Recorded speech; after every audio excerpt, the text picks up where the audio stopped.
The new secular religion teaches macro morality. One's morality is not gauged by their private conduct, but rather their commitment to political causes and collective action to address various social problems. This system allows us not to worry so much about the strictures on our own private lives, because we can find salvation on the picket line. We can signal our finely tuned moral sensibilities by participating in demonstrations on this cause or on that. Something happened recently that crystallized this difference between these competing moral systems. I was attending Mass at a parish I did not usually attend in Washington, D.C. And at the end of Mass, the chairman of the Social Justice Committee got up to give his report to the parish. And he pointed to the growing homeless problem in D.C. and explained that more mobile soup kitchens were needed to feed them. This being a Catholic church, I expected him to call for volunteers to go out and provide for this need as volunteers.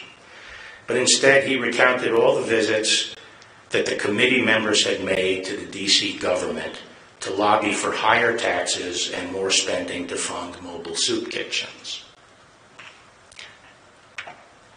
A third phenomenon which makes it difficult for the pendulum to swing back is the way the law is being used as a battering ram to break down traditional moral values and to establish moral relativism as the new orthodoxy. Law is being used in a couple of ways. First, either through legislation, but more frequently through judicial interpretation, the forces of secularism have been continually seeking to eliminate laws that reflect traditional moral norms. At first, this involved rolling back laws that prohibited certain kinds of conduct, hence the watershed decision legalizing abortion, and since then the legalization of euthanasia, and the list goes on, as we all know. More recently, we have seen the law used aggressively to force religious people and entities to subscribe to practices and policies that are antithetical to their faith. The problem is not that religion is being forced on others. The problem is that irreligion is being forced. Secular values are being forced on people of faith. This reminds me of the way Roman emperors just couldn't leave the minority of Christians in the empire alone, although they were loyal to the emperor. They couldn't leave them in peace. They would mandate that they had to violate their conscience by offering religious sacrifice to the emperor as a god. Similarly today, militant secularists do not have a live and let live spirit. They are not content to leave religious people alone to practice their faith. Instead, they seem to take delight in compelling people to violate their conscience.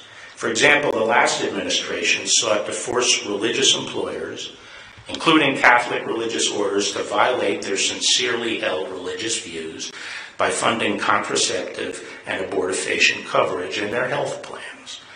And similarly, recently, California has sought to require pro-life pregnancy centers to provide notices of abortion rights. This refusal to accommodate the free exercise of religion is relatively recent. Just 25 years ago, there was a broad consensus in our society that our laws should accommodate religious belief. In 1993, Congress passed the Religious Freedom Restoration Act. The purpose of the statute was to promote maximum accommodation to religion when the government adopted broad policies that might impinge on religious practice. And at the time, this was not controversial. It was introduced by Chuck Schumer with 170 co-sponsors in the House, and it was introduced by Ted Kennedy and Orrin Hatch with 59 co-sponsors in the Senate, and it passed the Senate by 97-3. But recently, as the process of secularization has accelerated, this statute has come under assault, and the idea of religious accommodation is falling out of favor. Because this administration firmly supports accommodation of religion, the battleground at this time has largely shifted to the states. Some state governments are now attempting to compel religious individuals and entities to subscribe to practices or to espouse viewpoints that are incompatible with their religion. Ground zero for these attacks on religion are the schools, and to me this is the most serious challenge to religious liberty today.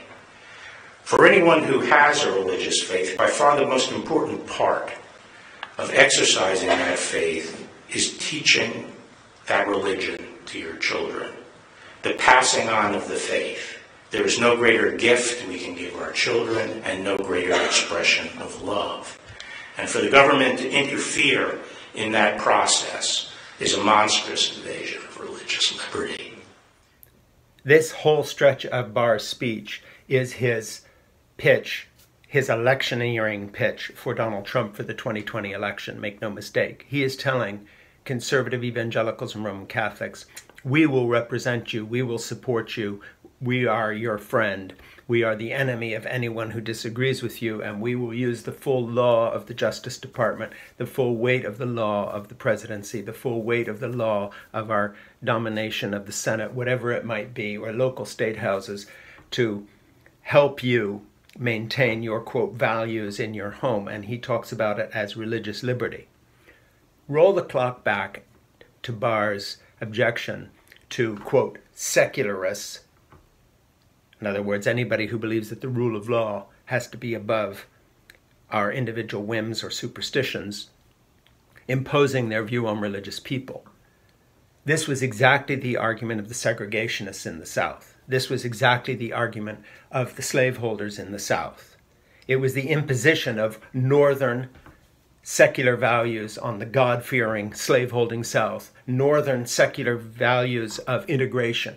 It was the imposition of the rule of law above religious superstition that they objected to. They argued their case on exactly the same basis, that he is arguing against women's rights or reproductive rights, and that he is arguing in trying to defend, for instance, homeschoolers that brainwash their children to become the sort of neo-fascist troops that wear red hats now and run around the country screaming in people's faces open carry laws for their guns based on their religious civil liberties, which they now interpret as Second Amendment rights, etc.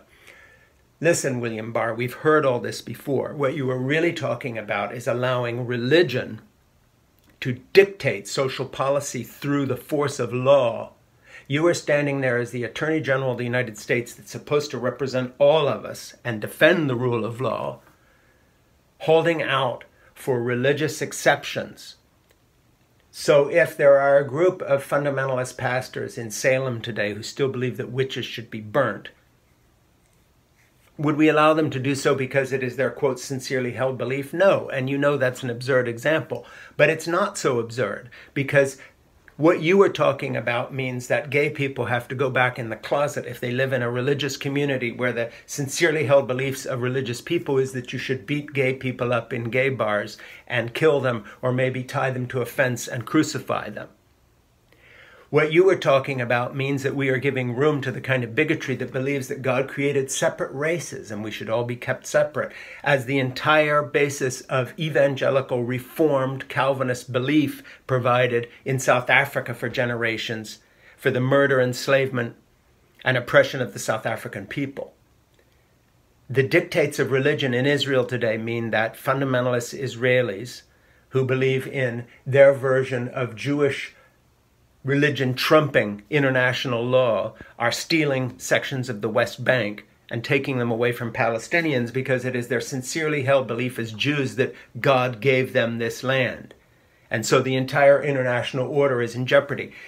Erdogan in Turkey, whom your master Trump serves now, as Erdogan tries to revive ISIS by liberating ISIS fighters from their prison camps by killing their Kurdish and Christian guards. He believes in a vision of Islamic dominance over the Middle East and the world, indeed, in a brand new caliphate as he replaces Turkish democracy with Islamism. That too is religion. So let's be honest here, William Barr. What you're talking about is imposing on world society and American culture through the force of law of your office as Attorney General, propping up religious superstition and belief, unfounded belief that is, and attacking scientists, attacking educators, attacking moms and dads and women and black people and brown people, anybody who go against the idea of some religiously imposed test, where you are putting, in the name of religious freedom, actually religious persecution of others above the rule of law. You are a disgrace.